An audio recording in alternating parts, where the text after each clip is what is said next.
আপনার কাছে আসি।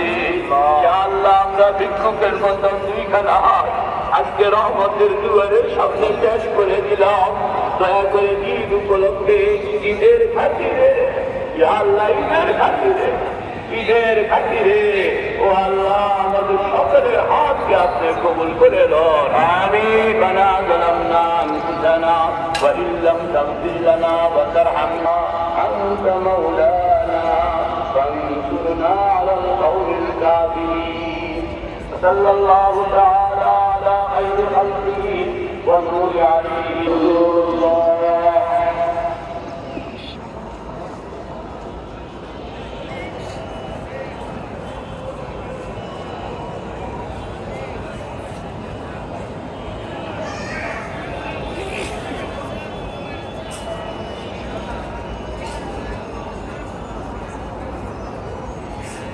ঈদের নামাজ শেষে দলে দলে বেড়ে যাচ্ছে মানুষরা।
বিভিন্ন এলাকায়